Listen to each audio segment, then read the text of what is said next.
그러자 보다 무서운 광경이 현출되었다. 불빛에 드러나고 있는 현장의 처참을 극한 상태에서 오는 무서움이었다. 넘어져 뒹구는 의자들은 진짜로 죽어 나자빠진 사람들인 것 같았다. 거기에 겹쳐 일어나는 소음과 비명과 울부짖음은 장내의 처참한 광경을 소스라칠 정도로 돋보이게 하였다. 아! 절망적인 목소리로 누군가가 절규하고 있었다. 이 개새끼들아! 하고 그 소리는 외쳐대고 있었다. 불은 점점 더 커져가기 시작하여 장내는 환해졌다. 이미 제대로 형체를 남기고 있는 비품이라고는 거의 찾아볼 수 없었다. 사람들은 타오르기 시작하는 불을 보며 흥분했고 망가진 광경을 보며 흥분했다. 무대에는 가랑이 벌린 여자의 꼴로 찢어져 버린 스크린이 더욱 가득히 요괴스러운 흰빛을 내뿜고 있었고, 그러자 사람들은 무대로 달려가고 있었다. 2층에 가 있는 사람들은 함부로 물건들을 아래로 던지기 시작하였고, 무대에 올라간 사람들은 흡사 살인이라도 할 듯한 열성을 가지고 스크린을 찢기 시작하였다. 그리하여 스크린은 수천 갈래로 조각이 나버리고 말았는데, 사람들은 이에 그치지 않고 천장에 말려 올라간 비로도 막을 잡아내리기 시작하였다. 사람들은 그 막을 찢었으며 무대를 부수기 시작하였다. 무대 뒤의 벽도 허물어지기 시작했고, 거기에도 누군가가 성냥을 당겨서 불길이 붙기 시작했다. 그때 나 또한 무대에 있는 곳으로 올라갔다. 이미 막이며 스크린은 상산조각으로 찢어져 있었으며 무대의 마룻바닥도 엉망으로 망가져 있었다. 나는 무대에서 객석을 향하여 서 있었다. 수많은 관객을 매혹시키던 아름다운 배우가 의기양양하게 가슴을 펴고 자신의 연기를 자랑하던 모습을 도저히 상상할 수는 없었다. 그때 내 눈에 비춰진 광경은 너무도 비현실적인 냄새를 풍기고 있었다. 어둠과 밝음의 경계는 뚜렷이 이루어지고 있지 않았다. 그러나 어둠보다는 밝은 쪽이 더욱 광기를 내포하고 있었다. 아래층이고 2층이고 할 것 없이 사람들은 아무런 의미도 없는 마치 원시인들과도 같이 깨깨 고함을 지르며 제멋대로 날뛰고 있었다. 여기저기 불길이 번지기 시작하는 곳에 마치 이 세계의 종말이 다가왔다는 것처럼 이상한 냄새를 피우며 연기가 퍼져가고 있었다. 우당탕 우당탕 소리가 겹쳐올라 무자비한 전투가 벌어지고 있는 것처럼 보이는가 하면 무조건 만세를 부르며 절규하는 자들도 있었다. 나는 마룻바닥에 주저앉아서 점점 매캐한 냄새를 풍기는 연기를 맡고 있었다. 아마 이것이야말로 사람들이 불만스러워할 때 막연히 느끼는 그러한 방심 상태에 있는지도 모른다. 원시적이고 본능적인 무질서에로의 해방 상태. 이런 본능이야말로 최루탄을 맞으면서도 애써 진행시켜갔고 대열을 만들어갔던 대모의 다른 한쪽 면이 아니겠는가. 그러니까 대모의 바깥쪽에는 법률적인 것, 도덕적인 것, 종교적인 것, 심지어는 신화적인 것이 이를 지켜주고 있을 것이나 대모의 그 안쪽에는 이런 도취, 이런 공동 무의식이 잠재되어 있을 것이다. 오류에 빠진 질서를 파괴하여 인간을 속박시키던 것들을 풀어버리고 구차한 사회생활의 규범과 말 못할 슬픔과 부정부패에 대한 울분을 훌훌 떨구어 버리고 나서 하나의 당돌한 무질서 상태를 만드는 것이었다. 사람들은 조만간의 극장을 몽땅 태우고 말 것이었다. 여기저기서 어느덧 불길은 심상치 않은 세력으로 번져가기 시작했고 사람들의 흥분은 더욱 가세되어 있었다. 그러자 출입구 쪽으로부터 한때의 사람들이 밀려들기 시작했다. 그들은 장내에서 무턱대고 때려부수고 있는 사람들과는 다른 종류의 사람들이었다. 그들은 무서움과 울분과 두려움을 교묘하게 섞고 있었다. 그들이 고함을 지르기 시작했다. 대무대들이 지르던 고함과는 그 여운이 달랐다. 그들은 저 사회인이 가지는 냉정한 눈초리로 사방을 훑어보며 아! 하고 고함을 지르는 것이었다. 불을 지르지 마라! 불을 지르지 마라! 하고 그들이 일제히 소리 질렀다. 알고 보니 그들은 이 동네에 사는 사람들이었다. 불을 지르면 삽시간에 퍼져서 이 동네는 잿더미가 되어버릴 판이었다. 그래서 그들은 필사적인 노력으로 대모대의 흥분을 어떤 차원에서 막아보려고 달려온 것이었다. 하지만 대모대들은 그들의 고함 소리에 귀를 기울이지 않았다. 이 개새끼들아! 하고 그들은 일제히 외쳤다. 불을 지르지 마라! 그들 중에서 뚱뚱한 중년 부인이 미친 듯이 비명을 지르기 시작했다. 여자의 높은 째지는 듯한 음성은 살벌하게 극장안을 울려놓고 있었다.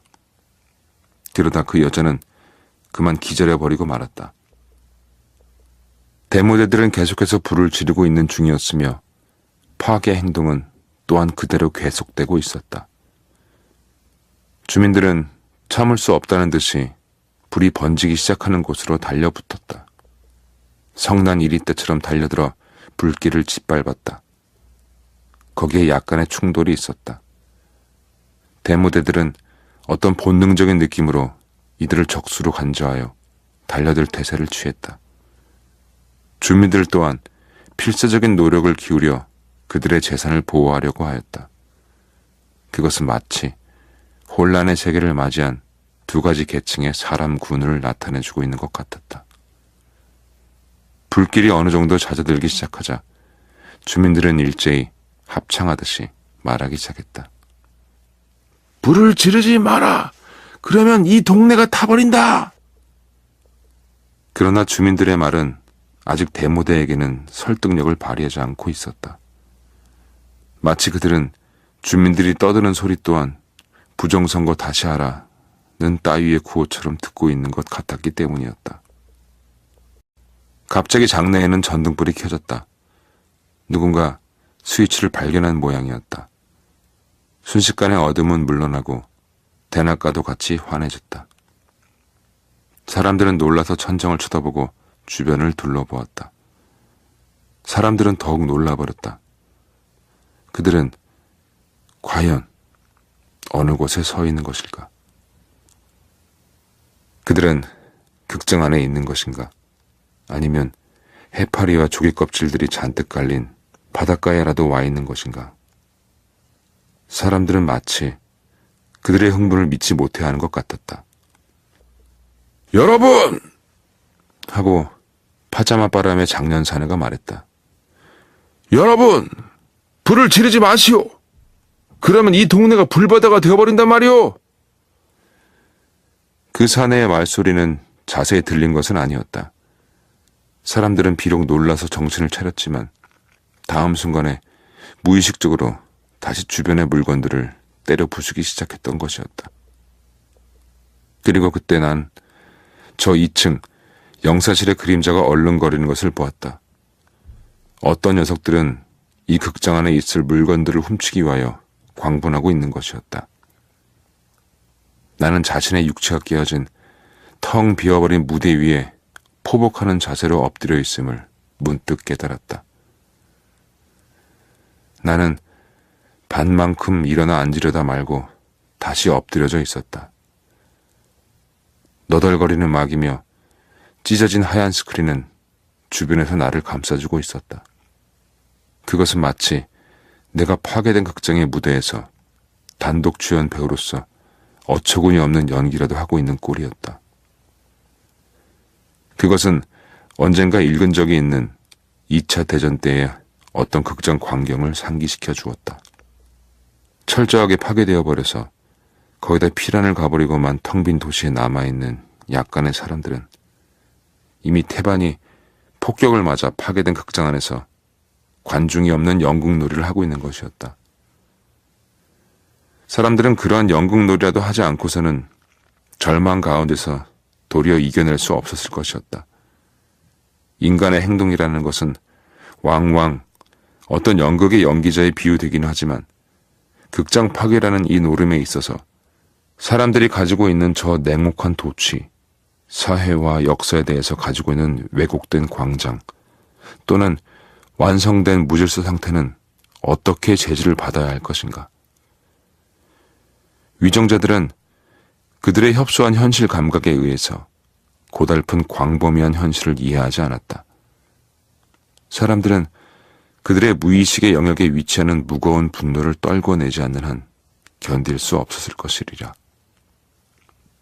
더욱이 정치적인 현상이 모든 다른 현상을 일방적으로 지배하게 마련인 후진국 사회에서 그 정치가 잘못되어 있다면 여타의 모든 것이 엉망이라는 사실에는 의의가 없다.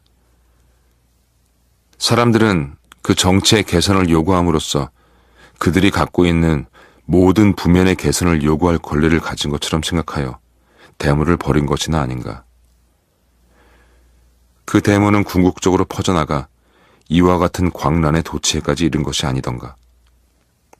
어느 결엔가 전등은 다시 나가버리고 말았으며 찌꺼기만 남은 불더미와 사람들이 피우고 있는 담뱃불이 마치 밤의 대지에 얼른거리는 도깨비불 같았다.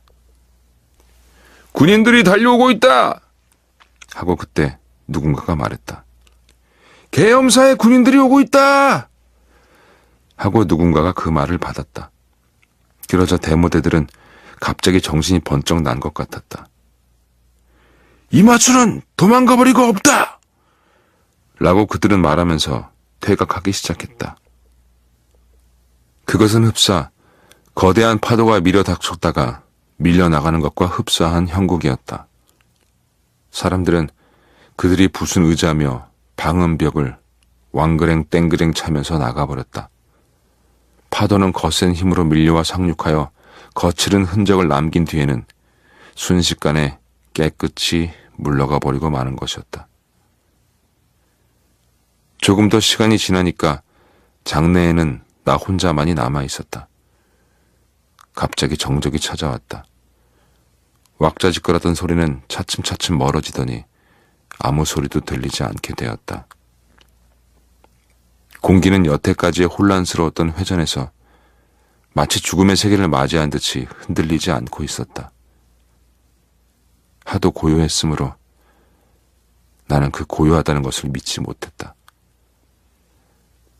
그것은 나를 무섭게 만들었으며 고독하게 만들었다. 나는 무대 가운데에 자빠져서 숨을 죽이고 과연 이것이 현실에서 일어나고 있는 일인지 의심했다. 나는 전혀 꼼짝할 수가 없었고 오늘 밤에 일어난 여러 사건들이 강감하게 몽롱해져 와서 내가 과연 죽은 것이나 아닌가 생각하였다. 나는 비어버린 객석의 그 무거운 집념에 도저히 혼자 견뎌낼 자신을 잃었다. 심하게 몰아닥치던 폭풍우가 지나가 버리고 엉뚱한 기슭에 난파하여 과연 그곳이 죽음의 섬인지는 아닌지 의심이 들 때에 그 곤혹한 의문을 나는 이해할 수 있었다. 군인들이 극장 안으로 들어왔다. 나는 전혀 꼼짝하지 않았다. 방금이라도 그들에게 발각되어 비참한 몰골로 사살되어 버리고 말 것이라고 나는 생각했다. 군인들은 플래시를 비추었다. 한 줄기의 광선은 파괴된 극장의 내부를 처참하게 드러내 보였다. 군인들은 플래시를 이리저리 흔들었다. 플래시는 바로 내 몸뚱이를 핥고 있었다. 나는 군인들이 나를 발견했으리라고 생각했다. 그러자 군인들은 플래시를 이동시켰고 나는 간신히 어둠 속에 매장될 수가 있었다. 군인들이 말하는 목소리가 들려왔다. 개똥 같은 새끼들! 하고 군인 중에 하나가 욕을 했다. 그 목소리는 지독한 혐오감과 무질서의 분노를 담고 있었다. 이러다 우리나라는 어찌 될 것인가? 모두들 빠방 쏴버려야 돼! 하고 다른 군인 하나가 절망적인 어조로 개탄했다. 둔중한 구두 발자국 소리는 계속해서 울려 퍼졌고 그들의 개탄은 계속되었다. 그러다 그들은 을씨년스런 풍경에 더럭 염증이 나버렸는지 바깥으로 나갔다. 이제 한밤중이 되어 있었다. 군인들은 파괴된 극장의 주변을 유령처럼 끈질기게 돌아다니고 있었다. 플래시는 간단없이 이쪽 저쪽을 비추었으며 그럼에도 불구하고 나는 꼼짝하지 않았다. 군인 중에 하나가 2층으로 올라갔다. 그러자 거기에서 총소리가 한 번 났다. 시끄러운 소리가 들리는가 하더니 아래층에서부터 대여섯 명의 사람들이 우르르 밀려 올라가고 있었다. 이 새끼는 뭐야? 하는 소리가 들려왔다. 아이고 살려주십시오. 하고 비명을 지르는 소리가 들려왔다. 안으로 끌고 들어가! 다른 목소리가 이렇게 받았다. 2층의 출입구가 열리더니 서너 명의 군인들이 민간인 청년 하나를 끌고 들어왔다. 그리고 다른 군인 하나는 커다란 푸대자루를 움켜쥐고 있었다. 그래, 너는 이런 혼란통에서도 물건을 훔치는 거야? 개새끼! 하고 푸대자루를 든 군인이 말했다. 알고 보니 민간인 청년은 군의 매점에 물건을 쌓아둔 곳에 들어가 물건을 훔친 모양이었다. 캐러멜 등 속 빵, 과자, 껌, 사이다, 주스가 쏟아져 나왔다. 포로가 된 민간인 청년은 두 손을 싹싹 부비고 있었다. 군인들은 그를 한가운데 놔두고 나서 성급하게 빵과 캐러멜 같은 것을 먹기 시작했다. 제 얘기를 그럴듯하군. 여기서 파티나 열자. 하고 그들 중에 하나가 말했다. 그들은 부서진 나무 판자를 바닥에 깔았으며 적당히 주저앉아서는 한결 기분이 풀렸다는 듯이 잡담을 나누며 대모대들을 욕하고 있었다. 그러자 조금 뒤에 이 극장의 관리인인 듯 싶은 사내가 한 명 들어왔다. 그 사내는 거의 40이 가까워 보였다. 그 사내는 군인들에게 설설 기이면서 대모대에 관해 욕설을 퍼부었다. 이제 한밤중이 되어 있었다. 여전히 군인들은 유령처럼 돌아다니고 있었다. 하지만 무대에는 나 혼자밖에는 없었고 주변은 삭막할 만치 괴괴하였다. 나는 절실히 담배가 한 대 피고 싶어졌다. 그러나 나는 담배를 필 수는 없었다. 배때기를 바닥에 깔고 앉아서 나는 이 무서운 밤이 빨리 지나가기를 바라고 있었다. 나는 아득하게 느껴지기 시작한 아픔과 괴로움, 그리고 철모르고 뛰어들게 된 우리의 이러한 현실 참여에서 우리가 일종의 보상처럼 받게 되는 이 세상의 잔악한 진상을 생각하고 있었다. 파괴된 공간, 정지된 시간이라고 어떤 시인은 말한 적이 있었다. 사람들이 생각할 능력과 의식을 가지고 있다는 것은 크나큰 고통의 의미가 될 수 있음을 나는 깨닫고 있었다. 과연 이 밤은 지나갈 것인가? 사람들이 아픔을 느끼며 희구에 맞지 않았던 새날은 찾아올 것인가? 능히 무질서를 수용하며 그것을 승화시킬 수 있는 새로운 질서는 찾아올 것인가?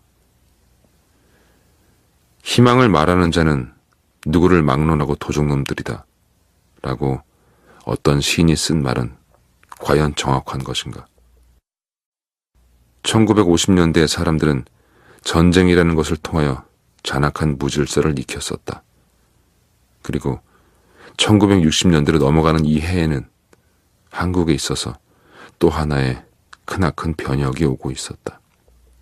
이 변혁을 정치적인 의미로만 해석해버리기 이전에 사람들은 그들이 어째서 질서를 파괴하고 있는가를 깨닫게 될 것인가. 화석과도 같은 질서, 마치 죽어가는 나비를 대 위에 고정시켜 놓은 나비 채집가의 핀과도 같은 질서를 파괴하였을 때 사람들은 이를 능히 감당해낼 수 있을 것인가. 나는 볼기를 맞고 있는 그런 사람의 자세로서 객석 위에 넓은 공간을 응시하고 있었다. 길다란 어둠의 장막이 거기에 깔려 있었다. 어둠 속에서는 아무런 냄새도 나지 않았고 아무 소리도 들리지 않았고 아무 형태도 포착할 수 없었다. 어둠은 마치 안개인 양 몽롱하기만 했다. 그 몽롱한 어둠 속에 미래가 서려 있을 것만 같았다. 나는 어둠 속에서 거울을 들여다보는 사람처럼 그 희부연 속을 들여다보고 있었다. 차츰차츰 아침이 되어가고 있었다. 추웠다. 가슴속은 텅 비었으며 목이 탔다. 그러나 나는 점점 더 심해지는 두려움에 떨고 있었다. 어둠이 물러나자 나의 육신을 숨길 수가 없게 되었다. 희미한 방명의 나의 몸뚱이는 드러나지고 있었다. 금방이라도 군인들은 나를 발견하리라. 나는 소리를 내지 않았으며 비어있는 무대를 벗어나서 객석으로 내려왔다. 아침이 찾아온 극장의 내부는 더욱 처참하게 보였다. 아침은 지나간 밤의 광포했음을 너무도 선명하게 증언하고 있었다. 새날의 출발은 비참한 상처에서부터 비롯되고 있는 것 같았다. 과거에 번창했던 극장은 여지없이 망가져버리고 그 파괴된 폐허에서 새날은 우뚝 그 밝음을 드러내고 있는 것이었다. 나는 부서진 객석을 서서히 포복해 나갔다. 몸은 비록 무겁고 정신은 혼미하였으나 절실한 아픔과 함께 어떤 밝은 빛깔이 보여오고 있는 것 같았다. 무엇인가가 확실히 무너져 버렸다는 것을 느낄 수 있었다. 파괴된 극장과 함께 과거의 시간이 무너져 내려앉았다. 지난 10년의 시간이 파괴당했다. 과거의 극장은 부서져 버렸으나 과연 새로운 극장, 새로운 무대는 어떻게나 등장하려는 것인가? 2명의 군인을 빼놓고는 그들은 모두 자고 있었다. 낭하로 나왔을 적에 나는 2명의 민간인을 만났다. 아마 그들도 파괴된 극장의 어느 구석인가에 나처럼 숨어서 저 소란의 밤을 뜬 눈으로 보냈으리라. 나는 나의 친구인 육만이와 광득이를 그렇게 해서 만났던 것이었다. 광득이는 팔에 심한 부상을 입고 있었다. 그의 얼굴에는 이미 피곤해져 버린 고통의 그늘이 엿보였다. 그리하여 우리는 살그머니 극장 바깥으로 기어 나와서는 냅다 뛰기 시작했다. 우리는 몸과 마음을 대가하여 그 아침을 얻은 것이었다. 바로 그날 4월 26일은 이승만 정권이 무너진 날이었으며 20세기로 들어온 이래 한국에 있어서 가장 긴 하루 중에 하나였다. 그러나 우리는 그날 너무도 피곤하여 바깥에 나가지 않고 집구석에 들어박혀 잠만 잤다. 우리가 잠에서 깨어났을 적에는 확실히 이 세계는 뒤바뀌어 있었다. 어떤 시인의 말 맞다나 좁은 골목길에까지 지평선이 나타난 것처럼 느껴졌던 것이었다. 아마 사람들은 일종의 시민혁명이라고까지 생각되는 그들의 승리의 의미가 무엇인지를 알았다고 믿었을 것이며 그것이 어찌하여 고귀한 것인지를 마음 터놓고 얘기하였을 것이다. 일방통행적인 질서에 함몰된 세계를 마치 저 평화극장을 부수듯 잔인하게 부숴버림으로 인해서 그들이 몰고 온 고귀한 무질서가 미래에 있어서는 고귀한 자유, 고귀한 행복, 고귀한 가치로 축조 건설되리라고 몇 번이고 강조해서 생각했을 것이었다. 사람들의 그날의 흥분을 얼마든 과대평가해보는 것처럼 유쾌한 일은 없을 것이다. 새로운 시대를 알리는 그 타종의 울림을 새로운 세대였던 우리가 거느리고 나타날 수 있었으면 그 얼마나 행복하며 영광되며 축복스러웠던 것인지. 그러나 우리는 나이를 먹어갔으며 어떤 철학자의 말처럼 한순간의 흥분을 너무 과대평가하여 기억하는 것의 무의미함을 어느덧 배우기 시작하였으며 그리하여 우리가 힘들어 끌어올렸던 그 무질서의 위대한 형식이 역사성 속의 미화처럼 다만 한순간에 고립에 불과하고 말았음을 깨달았을 때는 어느덧 저 기성의 제복을 걸쳐 입고 있음을 보았다. 그것은 마치 그날 밤에 우리가 저질렀던 그 놀라운 긴장감의 파괴가 시시한 것이지는 않았는가 하는 부당한 생각조차 가져다 줄 때가 많은데, 물론 거기에 대해서는 나의 사적인 느낌으로 완강히 부인해 두는 수밖에 없을 것이었다. 마치 진실을 엿본 듯한 느낌으로.